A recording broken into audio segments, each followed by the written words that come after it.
Mga minahal uyamot, kaigsuunan ko na ni Kristo, katawhan sa Dios, ug sa atong mga kaigsuunan, ang atong mga followers, nagsimba via online, kanatong tanan nga ani karon nga nagbalaan ni maong adlaw, ang adlaw sa Dios, adlaw sa Domingo, kanatong tanan, mayong buntag.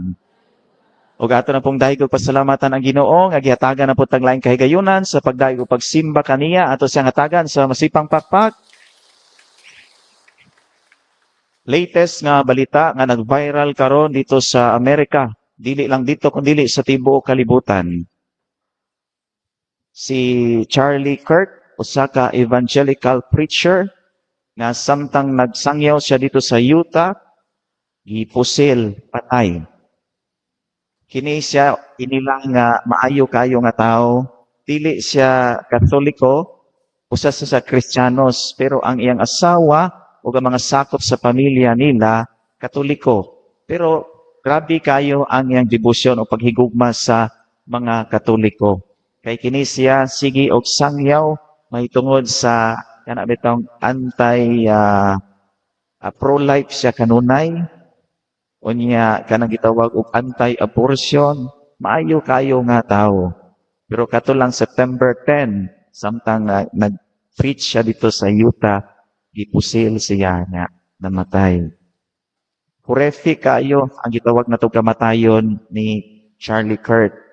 Mura ba og silbi tawag na to ka skandalo kaayo ang iyang pagkamatay kay gipusil siya. Okay ra og patyot ang mamatay ta tungod sa atong sakit. Pero kay gipatay siya pinaagi sa pusil kay daghan ang nasuya o nasuko kay gumikan sa iyang pagka maayo kaayo nga magsasangyaw. Ako ning gihisgutan kay tungod karong adlaw atong gisaulog ang dakong kapistahan sa atong simbahan, ang gitawag nato pagpasidungog nato sa Santa Cruz, pagbayaw pag-isa sa cross or gitawag kini og the exaltation of the cross of Christ. Mao nga naatay Santa Cruz diha sa kilid ato nagipasidunggan kay iyang kapistahan karon.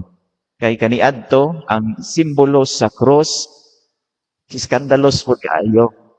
Kaya nga naman, basta malangsang gani ka sa cross, kriminal ka, dako kay kagsa, makauulaw kaayo, o skandalos kaayo.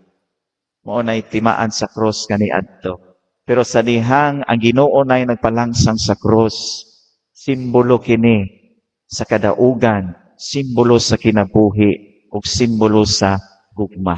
O mao na'y diferensya ang si Kristo na ang gilangsang sa cross. Pero kaniadto mao man na diha ug sa panahon pa na nato dako kay kagsa karon mao na may silya elektrika. Pero kaniadto kay wa pa may mga ingana nga mga matang sa pagpatay cross ang paagi. Mao nga iskandalos kayo ug malangsang ka sa cross, mamatay ka sa cross, kina-iskandaluhan o kinauwawan. Pero sa balikon ko na si Kristo na ang gilangsang sa cross, simbolo sa kadaugan, kinabuhi, o simbolo sa tugma.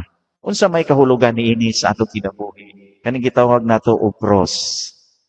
Kana bitawng mumata tas buntag, magpasalamat ta sa Ginoo, sign of the cross dayon ta.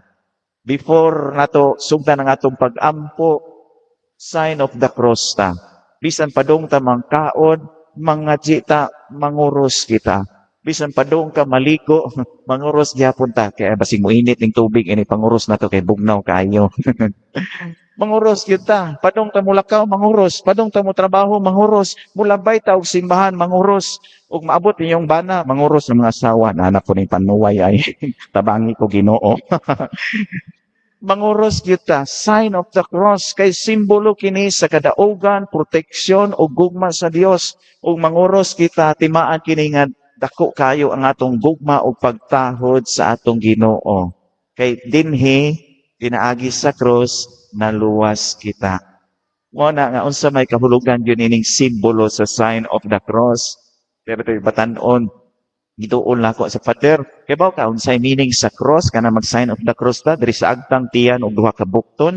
Unsa may meaning ana? Sa ingani lang padero pag-ampo hinumdumi tao, imong tiyan gutomon, lihok duha ka bukton aron ikaw makakaon. Lain man na. Lain po rin imong hada. Pero makabantay mo, tanawa og daghan bitong tao, murag mauwaw ta manguros. Samot ang mga batan-o, no? O daghan tao, mauho ta manguros. Bisan mga untag mga fast food chains o mga malls, mga restaurant, mga dagko. Say mo, mas unahon pa ang picture-picture kay sa picturean ng pagkaon para natay imayde. Kaya dili na gani manguros ini kaon. Tanaw na to daghan tao, mauwaw ta manguros. Mukaon ta og Jollibee o McDonald's nya naay mga tao sa atong atbang, mauwaw ta manguros. Mao nang uban nga katong devoted kay kapag Katolik, gusto jud mangadji nya mauwaw mag-sign of the cross sa public. Sumangil like hulog-hulog og panyo og kutsara dito sa ilawom lamisa. Nya pag abot na sa ilawom lamisa dito na manguros, pinakalit bitaw. Gamay pa jud kaayo. Pero unsa may simbolo niini? Balikon ko nga ang cross simbolo sa sakripisyo, simbolo sa pag-antos, labaw sa tanan, simbolo sa kadaugan. Nagpakamatay ang Ginoo sa cross aron kita mabuhi. Nagpakamatay siya aron kita mabuhi. Unsa may kahulugan niini? Sa matag mata nato sa buntag labi na sa atong mga ginikanan, simbolo kini ang atong mga ginikanan nga nagpakamatay sila aron adunay mabuhi. Unsa may pasabot ani, wa ni magpasabot nga inig apot niyo sa iyong bahay, magkuha mo og PC o magpabitay mo sa iyong liog, maghikog mo. Kay mao man niingon sa Ginoo, magpakamatay kita aron sila mabuhi. Dili atong mga ginikanan nagsakripisyo o naghago og maayo. Makabantay mo sa atong mga ginikanan, makapalit ba ni sila o mga bag-ong nga mga dress, mga t-shirt sa tibuok tuig? Di kani sila mamalit og mga sinina o gamit para nila. Kay tungod ilang gisave ang ilang kwarta para konsumo sa ilang pamilya. Mo na'y timaan nga nagpakamatay aron ang uban mabuhi. Nagpakamatay sila, gisakripisyo ng inila, ang gitawag nila og pleasure, mga kalibutanon nga mga kalingawan o mga butang aron ang uban mabuhi, ang ilang anak mabuhi, aron ang ilang mga anak adunay tuition, baon o makaon diha sa ilang pagtrabaho o pag-eskwela. Mao ni gitawag nato nagpakamatay sila aron ang uban mabuhi. Mao po'y gibuhat ni Kristo. Nagpakamatay siya aron kita mabuhi, maluwas kita sa maong mga sala o kamatayon. Mao nga kining tanan nindot kayo angay pamalandungan nga sa matag usa nato kinsa ka atong gipakamatyan aron mabuhi ang atong mga higala o atong mga hinigugma. Nay uban siguro sa sakop sa pamilya nga aduna nay oportunidad nga mo abroad, mo gawas, mo trabaho. Pero wa sila mudayon kay tungod aduna sila ginikanan nga nagmasakiton o kinahanglan og amuma. Gisakripisyo nila ang nindot unta nga offer nga trabaho tungod og alang sa iyang ginikanan nga giango-angona nga nagpataka na lagpangihi og kalibang ang ilang amahan. Giatiman siya sa iya pinangga nga anak kay bawo siya nga ang uban niya mga igsuon nga minjo na maglisod na sila atiman. Ako wa pa may minjo, ako lay atiman ni mama o ni papa. Maunay timaan sa cross. Maunay timaan nga nagpakamatay ka tungod og alang ang uban mabuhi. Kay numdum ko sa istorya sa usa ka farm ay dato kaayo nga daghan kay siya og mga binuhi nga mga mananap. Nya usa niini ang iyang pinangga kayo nga kabayo. Nga matag adlaw iya gyud ang uhap-uhapon kanunay pakanaw istorya-istoryahon gyud na kanunay niya ang iyang pinangga nga kabayo. Sakyan niya matag buntag, suroy-suroy sila. Pero sa dihang nagsakit ang iyang kabayo, nabalaka siya ug maayo. Mao to nga di naman mutindog ang mga kabayo, nagtawag sila og doktor. Ipadawag pag abot dito, injeksyonan, gitagaan og tambal, ug niingon ang doktor sa tag-iya nga sir, murag apiki na nay imong kabayo, ug dili gani nimo tindog. Sud sa tulo ka adlaw, patyan na ni siya, hihawa na ni. Naguol og maayo ang tag-iya, ibalik silang balay, unya kay tapad sa gihigdaan sa kabayo na may kanding. Naluoy pud ang kanding niya. Sige istorya ang kanding niya.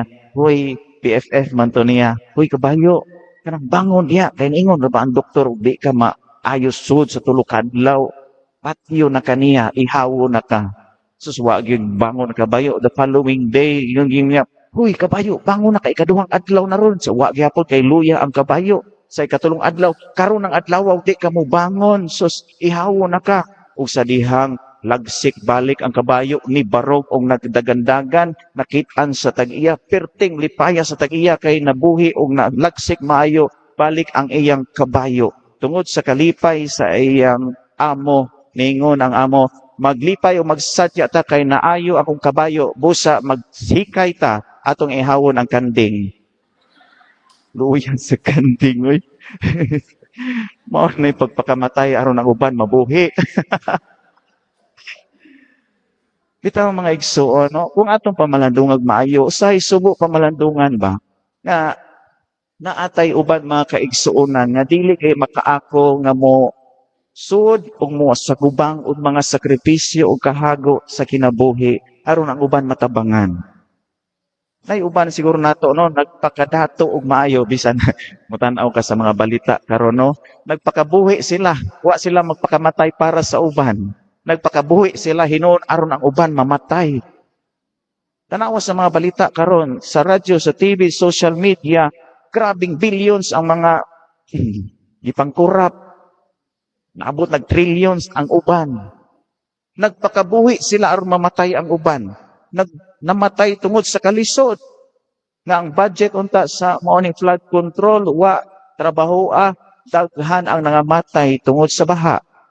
Nangamatay ang lang panginabuhian, nangamatay ang lang negosyo, nangamatay ang uban ng matang sa kinabuhi nila nga nakatabang o nakapabuhi unta nila.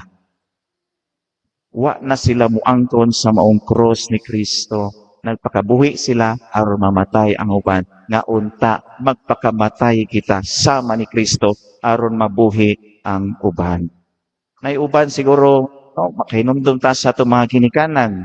Sa panahon nga magsakit ta, sa panahon nga hilantan ta, sa panahon nga doon na tayong mga problema, ang ato mga ginikanan, bisan problemando po na sila, anda mong tagana silang muamuma, muatiman ato kay nasakit o na problema ta.